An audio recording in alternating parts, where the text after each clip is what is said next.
Prince Harry was first royal in 130 years to give evidence in court and had his day in court. The Duke of Sussex alleged that 148 stories published by the Mirror Group of newspapers in its titles Daily and Sunday Mirror, Sunday People, from between 1996 and 2010 were obtained through unlawful means such as phone hacking. The trial considered a sample of 33, of which 15 were found to be the result of unlawful activity. Joseph Kotrie-Monson, our legal eagle, joins me now to talk about the implications of this case. Joseph, am I right in thinking this pretty much opens the floodgates, not for this newspaper, but historically? And I mean, times change, but once upon a time, and correct me if I'm wrong, and the judge seemed to imply this, around this time, this was kind of the thing that newspapers did. And it's not just phone hacking, is it? It was not just phone hacking. Accessing. You're right. All types, Trisha, of odious practices that I think the fear factor and the disgrace in itself has been a deterrent, irrespective of the fact that the Leveson inquiry wasn't really put into practice in full, and it was watered down and deals were done behind the public's back and the whole thing fizzled out. Doesn't that seem to happen so often? Isn't that what there is such malaise about our political system in general because of we digress. But we're using the word floodgates, and of course that can only mean it's 5 p.m. on a Saturday, Joseph's Judgements, and for the last one of the year perhaps it's appropriate. I think there are going to be loads more claims. I think for a start, anyway, there is the Daily Mail is in serious, let's not say hot water because we don't want to prejudge it. We're lawyers, aren't we, you and I, Trisha? Not soapboxes. There's nail biting. There'll be nail biting. I think certain parts of their anatomy might have been a bit clenched around 10:30 yesterday when that judgment came out. I think it's really important, despite what some people have said, attempting to minimise. Prince Harry's only been partially successful. What a load of tosh. Make no mistake, Trisha. This is a fundamentally important decision. He has won, whether or not he hasn't been able to make out the required standard of proof in respect of all of the allegations. Surely, if this happened on one occasion against a member of, one of the more vulnerable members of our royal family, irrespective of whether you're a monarchist, this is a public servant, a young man, and he was a teenager, even an adolescent at the time that some of this was going on. If it happened on one occasion, it's a national scandal. Yes. I was looking through, and I've looked, as you know, I go through everything. Yep. For people who go, Prince Harry again, what have you. One of it was going right back to when he was that young boy walking behind. This started way back before the Harry people, might see his Marmite now. This is when he was a kid and he'd lost his mum, Princess Diana. And we should also add that when it comes to this, I mean, Steve Coogan from Hacked Off, the group, spoke about it. He's already got thousands. The Mirror Group, we should say, has already paid out millions. But it's not just about Harry, is it? Because I'm thinking there's Stephen Lawrence's mother.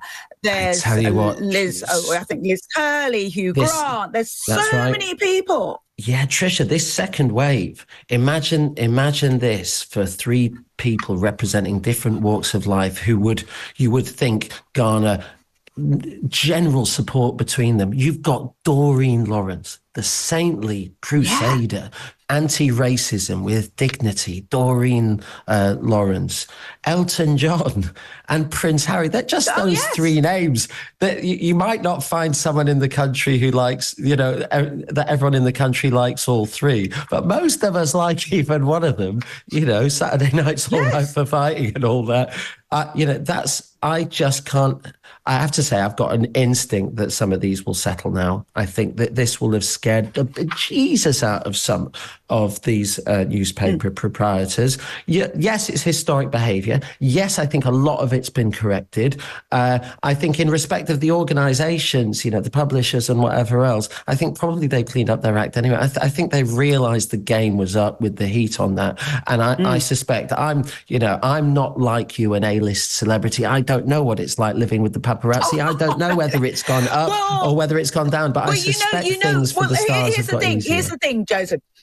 I haven't made, I've not exactly kept it secret, but one of the main reasons I relocated to the US was because when I was in 2008, when I was going through my breast cancer treatment, I was in hospital. I got the diagnosis. I got home and the phone was ringing, and it was the news desk of a certain newspaper saying, basically, if I didn't speak, they were going to say I was rushed to hospital and I was going to die and all this sort of thing. But and then I had, and they were helping you. They were helping you set this record straight, no doubt. I hadn't told my dad, I hadn't told my kids. And things like my kids had to go through security to visit me in hospital. There was a scuffle outside. Interflora had been intercepted. It wasn't Interflora with flowers. Somebody took a sneaky photograph of me in my hospital bed. The National Health Service said, we can't give you chemotherapy on our normal wards because we cannot guarantee you won't be So, I'm a journalist and I love my trade and I want it to do. And Steve Coogan made a really good point. He said the millions that have been paid out, all right, historically by the Mirror Group, could have been applied to good, robust, investigative journalism. Wow. Instead of paying out all of this money to it's lazy. And it's not even news, it's tittle-tattle. It's lazy. I'm doing this story. I'm doing this story because of the love of my trade. And I've trained up journalists. And I shout louder than anyone if I see lazy. I shout at myself if I see myself doing it. So I know when news organizations cover stories about other news organizations, there's a lot of clenched botties around. But clench away, because we have to clean our act the hell up. And when we don't, we have to. The rest of us have to shout about it. We should move on now. Do you know what, Trisha? Nobody in tabloid journalism is getting out clean here. The best they can do now is do what the Mirror Group have professed to do in the last 24 hours, which is to make an immediate, clearly pre-prepared statement saying, we're really, really sorry. Hang on a minute. You fought this case. Haven't we had situations before where the government says when it loses a case, oh, well, we're really pleased with the guidance. Guidance? You fought this case. You could have had guidance without fighting it. The guidance was sort your act out. The same here. I like to think that the threat of the bad publicity, this shut down the news of the world. It sent Andy Coulson to prison. 18 months, conspiracy to intercept voicemails. That law still exists. There'll be a few people quaking in their boots, although, of course, we've got to make it very clear. This was a civil judgment, balance of probabilities. You've only got to prove more probable than not. The judge was able to infer from the sheer volume and coincidence of this as something must have been awry. People must have known, blah, blah, blah. I'm not convinced a jury would be so convinced on the basis of a judgment, a verdict beyond reasonable doubt.